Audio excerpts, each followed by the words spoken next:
On the accelerated delivery, we have revisited the mega project concept in order to deal with bottlenecks and accelerate housing delivery. We now want developers to fund mega projects as opposed to requiring funding from government through payments at various stages, as this is one of the big problems that slows down housing delivery. Mega projects should be government-driven and not developer-driven, located within the spatial master plan to ensure alignment with municipal integrated development plans. Government should take receipt of completed houses from developers and then make full payment upon delivery, as opposed to the current situation where developers can only move in stages with building houses dependent on government paying them through each phase.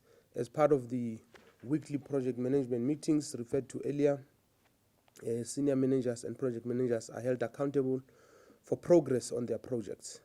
These meetings also double up as performance management when conducting performance reviews. Regular meetings are also held with developers who are delaying delivery, with the risk of them losing their projects as a result. We've also commissioned internal research on alternative housing delivery methods and are busy refining that concept towards finalization and implementation. We've developed a standard program linked to the spatial master plan and district development model. You can look at those details. The department has conducted an analysis and costing of outstanding township establishment milestones in unproclaimed and unregistered townships. The department is finalizing planning milestones to proclaim townships that are already under construction. Also part of the project bank.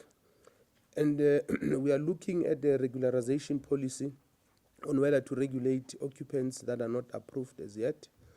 We are implementing an informal settlement upgrading program that should bring about accelerated housing delivery as a byproduct.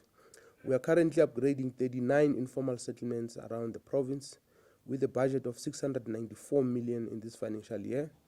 These are only in areas that are habitable and don't have problems, such as being dolomitic as an example. Some of these areas that make up this 39 include but not limited to the following: Kayasens, Mfulo North, Protea South, Tembelihle, Nanina, Dugatole, Inekuruleni, Soshanguve, Mamelodi, Camels Drift in Tshwane, Begesdal, Mohlakeng, Zenzele in the West Rand, Sebokeng, Guipatong, Ratanda in Sidibeng. On the critical issues of rapid land release, we have concretized our policy and have an initial 12,000 beneficiaries sourced already, with applications underway. Service providers are in the process of being appointed to carry out site clearance and pegging prior to allocation. We are busy procuring more service stands so that we can accelerate the release of land to people and stockpiles, as well as cooperatives that are ready to build for themselves. An amount of 351 million has been allocated for phase 1 of our rapid land release program, acquiring service stands in various parts of the province to be handed to the qualifying beneficiaries who are able to build for themselves. A further amount of just over 290 million is being considered to purchase service stands in Danota, Langale, and Daggafontein, which can give us 2,300 service stands for rapid land release. We have gone out to market for service stands proposals and received an overwhelmingly positive response, which will give us tens of thousands more land release opportunities once all processes are finalized. There is work that is happening in the various areas about hostels, including in Jabulani, Orlando West, and Retabile hostel projects, in Kagiso, Deep Kloof, Togoza, Guatemala, Watville, Hutsong, Situcha, and that work will happen at different phases. As human settlement, we are spending about 70 million in Begersdal for decongestion and reticulation, 20 million in Everton for sewer upgrades, 20 million in Winterfeld for reticulation, and 25 million in Alexandra. And I'm sure the public is interested to know about the development in Alex as promised by the President, and I think the inter-ministerial committee, once it's ready, it will be able to release the details, but we can confirm that there is work taking place. So the various provincial departments have also made financial commitments to these urban renewal nodes, because urban renewal is an intergovernmental, interdepartmental process with specific programs. To deal with the issue of land invasion, we recently launched our counter land invasion strategy with 1,500 community patrollers trained by the Department of Community Safety and SAPS.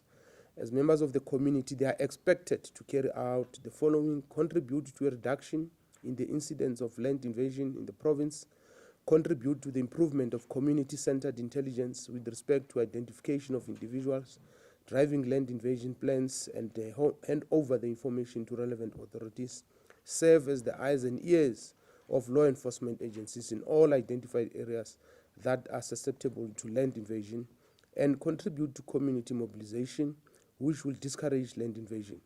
We also have eviction orders against the unlawful occupiers of unallocated housing units and empty stands in the following areas, to name a few: Olivenhout-Bosch, Vlakfontein, Orange Farm, and Mafias. After the lockdown regulations have been relaxed, it means we will enforce these evictions and ensure that we send a strong and consistent message that occupying whether private or public property without permission and illegally can't be tolerated. So the state attorney has been instructed to proceed with the identified court order for all identified high-risk areas as per our intelligence report, and court papers have been drafted and are being lodged this month.